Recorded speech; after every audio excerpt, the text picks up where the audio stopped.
Shakir, I think you're on mute, or I can't hear you and I'm having a problem. Now you're not on mute. Yeah. Assalamu alaikum and a very good afternoon and warm welcome to everyone. Thank you for letting me know, Noor. Thanks. Thank you for joining us today. My name is Shakir Zainal. I'm the head of Mohammed bin Rashid Innovation Fund, joining you for the Insightful Innovation Journey session, where we bring you a conversation with innovators, dive into their experience, and help other founders to learn how to accelerate their growth and maximize impact. This session will run for approximately 45 minutes, of which 25 to 30 minutes are usually allocated for the main discussion, followed by Q&A session lasting a maximum of 15 minutes. Please type your question in the comment section throughout, and we will do our best to post as many of them and as we can today, and then we'll try our best to answer those questions. Moving quickly to our guest for this episode, I'm excited to introduce a true tribalist, Noor Sweid, founder and managing partner of Global Ventures, a UAE-based emerging market venture capital firm. To say Noor has a prolific career in an identifying as a most top, the most influencer and world top 50 women in tech and most influential Arab by Arabian business. She was the first woman to operate, scale, and IPO a company in MENA region. In addition, a board roles on a global venture portfolio companies. Noor is a key person of the Middle East Venture Capital Association and director of MIT Sloan. Let us give her a warm welcome and let's start. Let's get started. Welcome, Noor, and thank you. A pleasure to meet you today and taking the time to join us today.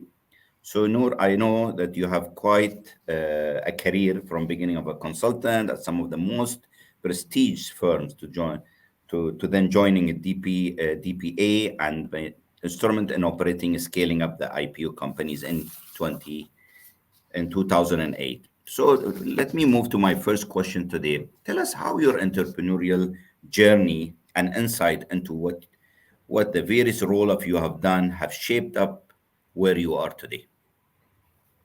Thank you, Shakir, for having me. It's a pleasure to be here. I think the entrepreneurial journey is really starts with identifying problems that you care about and problems you want to solve. So for me, my first step in entrepreneurship was starting Zen Yoga, which is the first yoga studio in Dubai, and that was in 2006.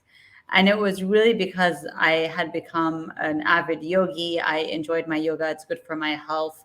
And I came back to Dubai in 2005 after business school, and I couldn't find a yoga studio. So it was a very selfish endeavor, but my conviction was that it was unlikely I was the only person in Dubai that wanted to practice yoga.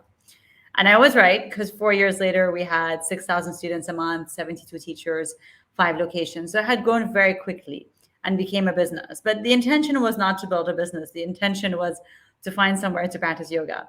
So I think, when you find a problem that you care about and it speaks to you and you want to solve it, really creating a solution by a form of building a business is often a good idea. Now with Global Ventures, it's a venture capital firm. We invest in founders across the Middle East and Africa with the same concept. The problem we're trying to solve is really the access to capital for founders is really lower in the region than other places. So how do we solve that? We create a VC firm. Fantastic. So you're no stranger to the process of setting up and scaling companies. All evidence suggests that you have been extremely successful at it. So when you then took you into this world of venture capital, what took you to this direction of venture capital and now global ventures, of course? It was by accident, to be honest. I was an entrepreneur building Zen Yoga. At the same time, I was working in the family business, DEPA, and we were scaling that, and we IPO'd in April 2008, and I was busy as well running the public company side of things. And realized in some ways it was much harder to be an entrepreneur than to run $1 billion company. And so as a result, started getting involved with other entrepreneurs and started angel investing. And in angel investing, seeing those founders need more and more capital. and I'm not that scalable. So would help them by introducing them to VCs, especially international VCs, because in the region there weren't so many. And then they would move internationally because they had to follow the capital. And that wasn't very helpful to the ecosystem. So I started taking a look at why are there no VCs? Why was the ecosystem so small back in 2013? And that's when I got into venture. It was much more to address the challenge of there are no VCs or very little venture capital funding for founders in the region. And the founders in the Middle East and Africa are just as strong and just as innovative and building real businesses just like anywhere else in the world. And yet there was much less capital for them. So that's where kind of the identification of the need to really address this came. And so as a result, got into venture, fortunate enough to work with the Dubai Future Foundation for a while as a CIO, and really worked on how do we build the ecosystem. So I didn't approach venture capital by waking up one day and saying, I want to invest. I approached it much more with saying, we want to support founders, and founders don't have capital. So let's build something for them. Great. So, I mean, this question, next one, has been always in my mind, especially having a venture capital background. Now you're in a global venture. So as an investor, so what are the type of companies, startups that you're really looking to support? So we look at companies that are generally B2B. So we look at business to business models, software companies. 80% of what we do is B2B. So we do very little consumer tech. We also invest in Series A. So once companies have about $1 million in revenue, as they grow, as they scale, and they look for capital investors and strategic investors, that's what we look at. We are sector agnostic, so we invest across fintech, health tech, supply chain, agri-tech. So we take a look at all sectors, but we're region specific. So we look at all of Middle East and Africa. So I know you have grown up in UAE and lived and worked in Dubai at different point in time, and you know how the country is evolving, changing. So what about the growth of the region and the entrepreneurial ecosystem within has surprised you or inspired you? I think the growth of the ecosystem over the last 5 years. So venture has grown 4 times in the last 5 years. That's huge growth. It's dramatic for the region. It's from a small base. So, last year we had just over $2 billion invested in MENA and just about $2 billion in sub-Saharan Africa. So it's still not a huge quantum of capital, but it's very, the growth rate is huge. So I think that's very inspiring for founders. Last year there were 600 deals done in MENA, whereas 5 years ago there was less than 100 per year. So I think the opportunity for founders to raise capital and continue to grow is definitely there. And I think that that's what we need to focus on, is this amazing growth rate, the sophistication of the investors, the increasing number of exits, the international investors coming into the region. So a lot of it is very positive trends, although there's a little blip in the ecosystem right now. I think we'll continue on a very positive trend starting next year.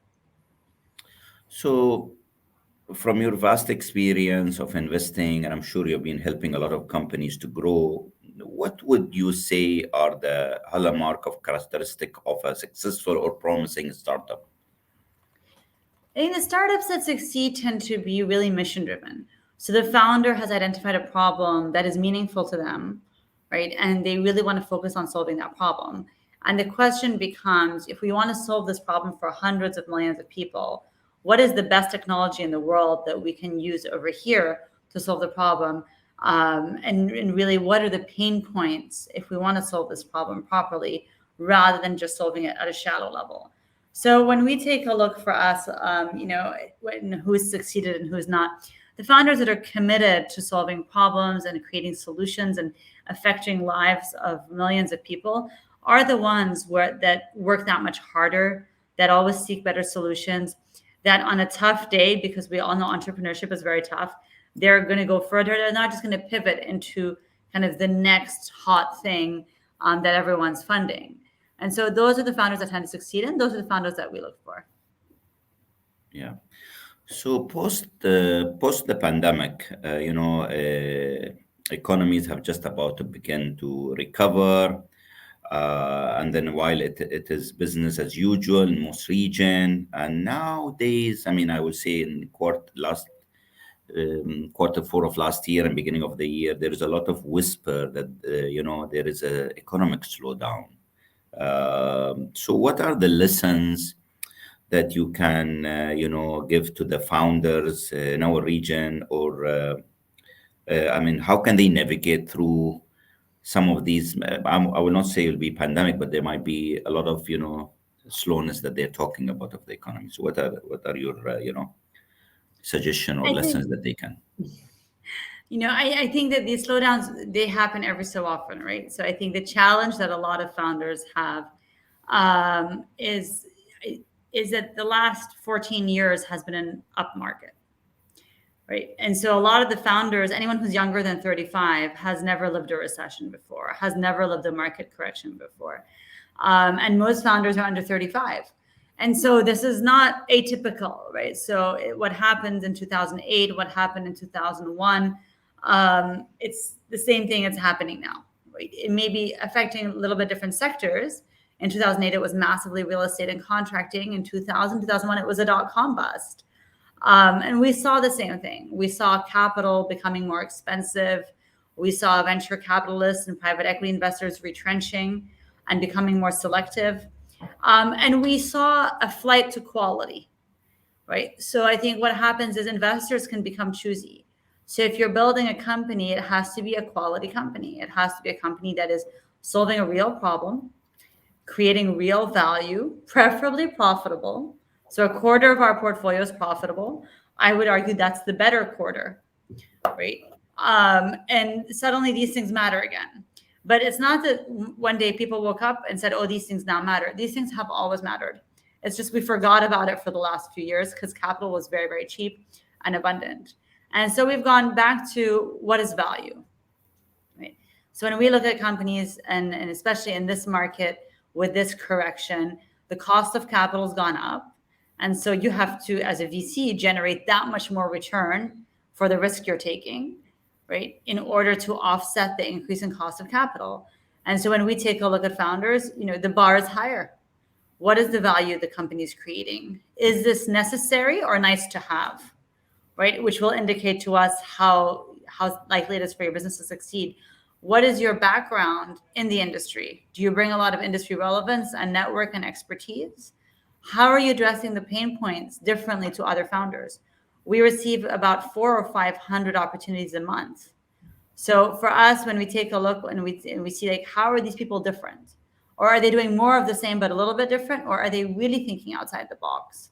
Right? So all of these things in a recession become that much more important because capital is that much more scarce. So the top 3 companies are not going to be funded. Only the top 1 is going to be funded by the VCs. And that's how the thinking starts to change. Yeah. So I think maybe let's maybe, I mean, looking at the time, and maybe I can see a lot of questions also popping up here. So maybe we need to pick up a few questions from the audience. So let's move to that. I'll pick the first one. So, what advice do you have for companies looking for investors? This is from Mohammed. I think, it's the same as I just mentioned. It's really focusing on the value proposition of the company. So what advice do you have for companies looking for investors? Is a question of really what is the best way a founder can pitch? And the best way a founder can pitch is often to identify the problem you're solving and to really share with the investor the depth of the problem, the knowledge of the problem, your expertise in the industry, your network in the industry, and always show traction. So investors, and especially at this stage in an economic cycle, they don't want to see ideas and PowerPoints. They want to see traction and numbers. Like this many people have used my product. This many people are happy to pay for my product, even if it's a little bit. That proof of concept gives a lot of confidence. And I think investors are very careful with their money right now, right? So it's not, okay, well, let's see what happens. We'll just raise more. It's much more, let's take our time and analyze and deep dive and show traction and show commitment to solving the problem. Great. So, in the current climate, what should startup founders be most mindful about?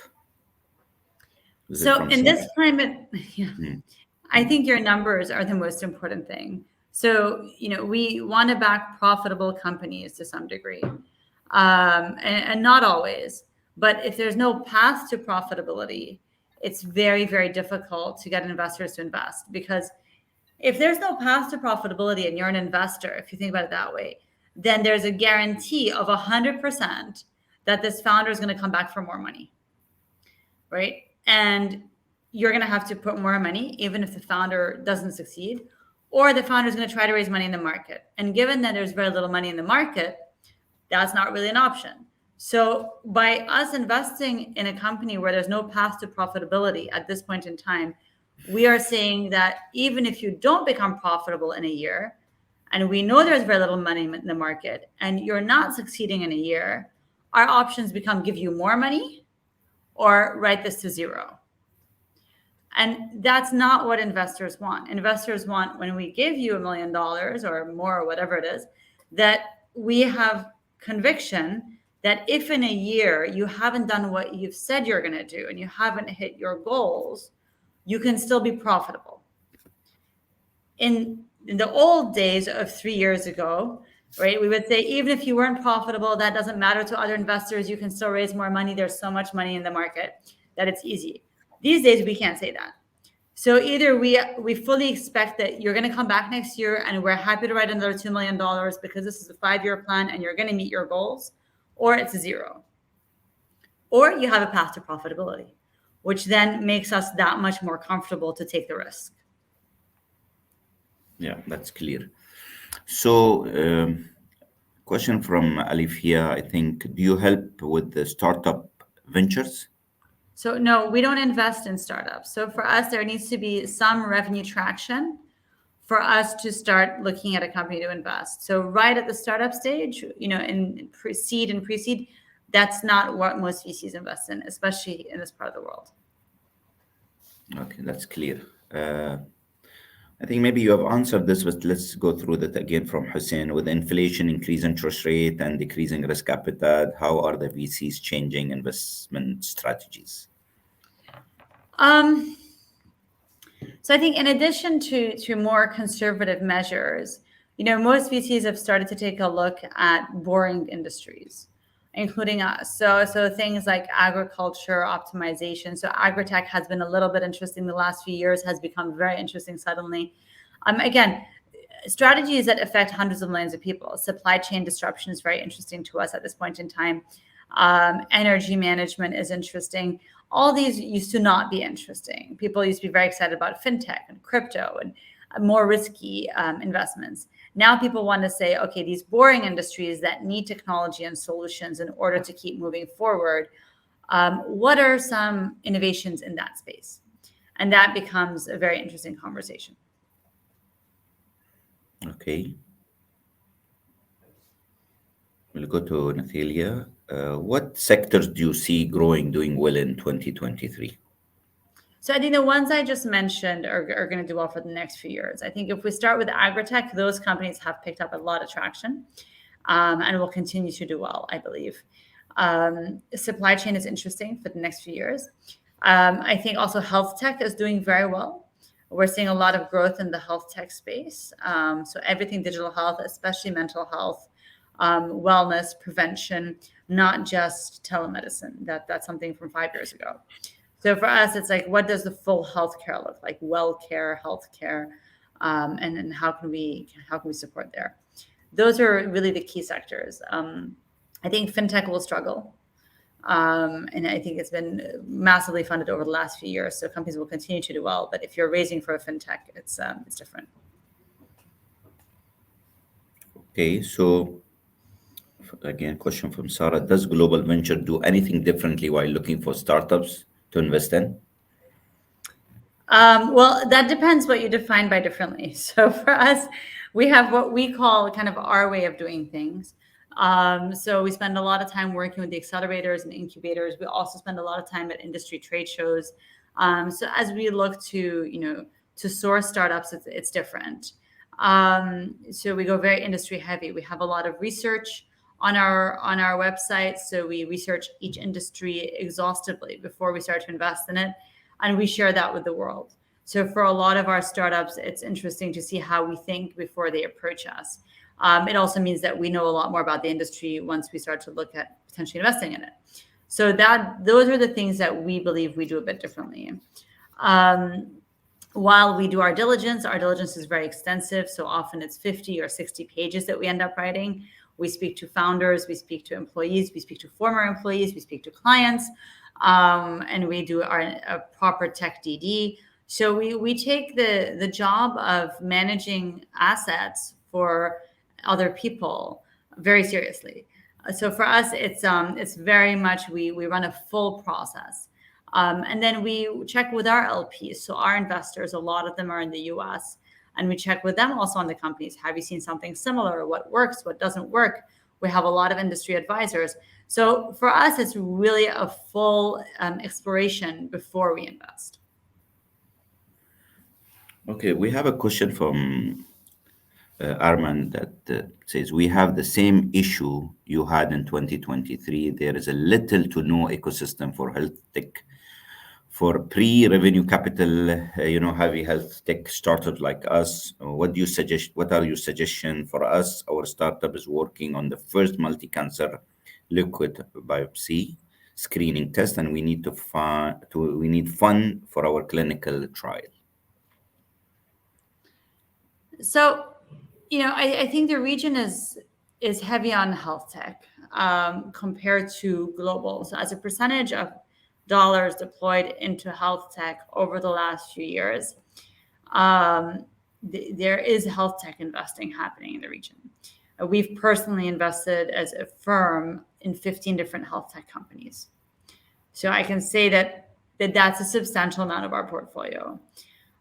For pre-revenue companies, it's still the same. There's a lot of seed investors.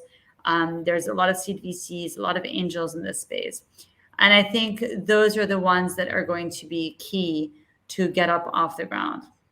I think when it comes to, capital heavy startups, it's not really venture.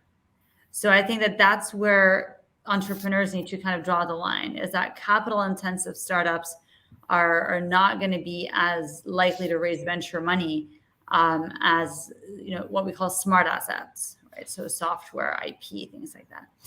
I think for capital heavy startups, it's more working with people that are in the industry, with strategic partners from the industry that can actually help you, source and find the right structures, especially if they're physical structures, to do screening, testing, and so on. So as you think about that, your investors might be people more from the industry than they are pure VCs. Okay, so let's go to the next question. What are your net zero objectives aligned with COP28? So as a firm, we don't have net zero objectives. And I say that because we invest across the region, but I also say that because our thoughts on sustainability and net zero and building companies that are sustainable are a little bit different than, let's say, the people that put the net zero objectives in place. And ours are really driven by thoughtful exploration of our ecosystems, right? Rather than taking a macro view of the world and who the people that are polluting and who are not polluting. Our ecosystem is very, very clear in that most of the countries across the Middle East and Africa, have problems with power and energy. Of 760 million people in the world that live without power, 700 million of them live in this part of the world. And so when we think about our founders and how they're building companies, they're actually building sustainability first. And they're doing that because it's better business for them. They cannot scale their businesses if their businesses require an inordinate amount of energy or power. And one example is a company in Lagos called Helium Health, who is fixing the problem of EMRs for Africa, electronic medical record systems. So in Africa and Sub-Sahara, less than 30% of hospital visits are documented. So God forbid if somebody has a surgery and they come back the next day, there's a 30% chance that is documented. Now, it's not because there's a lack of software in the world, and it's not because the software cannot reach the hospitals. It's because most of the software around the world depends on power and internet. And so these founders started building an offline first EMR. So you can actually start documenting and syncing every so often. And that is now in Ghana, in Kenya, in the UAE, and Qatar. It's grown because it's simply a better product. If you think about Max in Nigeria, which is a mobility play, they started by doing financial inclusion for mobility. They are now building solar panel three-wheelers. They have about 1,000 of them on the road in Nigeria. Why? Because the financial inclusion for mobility led them to understand that one of the biggest problems for people that were Ubering on motorbikes, for example, was really stopping too often at the petrol station where there's a line, where they can't afford to fill up the full tank, and so on and so forth. And so to remove that burden, they created the solar paneled three-wheelers. When you think about our agri-tech in Saudi, Red Sea Farms, that is now scaled globally, even into the US. One of the things we saw was that the biggest problem for agri-tech farming and vertical farms in the region and greenhouses globally is the energy consumption, which is inordinately expensive in most parts of the world that we live in. And so when we think about it, they address this by saying we're going to create a way to desalinate salt water using 95% less energy than traditional technology for vertical farming. And that's what they've now scaled, is a technology and software and a way to reduce energy consumption by 95% for vertical farming, not because they wanted to build a company that was net zero aligned, but rather because energy is so expensive that vertical farming doesn't work on a kind of on unit economics level. So these are three examples. There are so many more. But ultimately, when we think about net zero objectives, yes, that's for people who are net positive and really worry, they need to fix the problem there from that side. They're really looking at the symptoms. Our founders have to build business models that are sustainable from day one, from an energy level. So we have a question from Sheikh Ahmed. Are you focusing on UAE-based startups or open to international startups as well? I mean, for example, India and Pakistan. So we focus only on the Middle East and Africa. That's, I think, more than 80 countries. We include Pakistan, we include Turkey, we include Nigeria, we include the UAE, we include Saudi. So anything pretty much from Nigeria to Pakistan, from Turkey to South Africa. Fantastic. We do not invest in India. Sorry, just to clarify. Okay. So we have a question from Giuliano. What patterns do you see when companies are trying to gain traction? So I assume it's positive patterns. So what we see is really recruiting top talent. Once companies start to recruit top talent, they're really able to gain traction and momentum in what they're trying to do. And often, retaining that talent more than 6 months can be a challenge for some founders. Those that succeed do well. Okay. We'll go to Hisham Al-Bakr. Through what type of vehicles you invest in company? Do you consider offshore setup like BVI and Cayman? Yes. So for us, we invest in all vehicles. We try to avoid vehicles where we might have challenges later on exiting, whether it's our shareholder position or currency positions. So for us, the offshore setups that own the local or regional entities are actually preferred. So we'll go to the last question, I think, and they needed feedback on fixing problem on sustainability. So I'm sure there are a lot of problems, but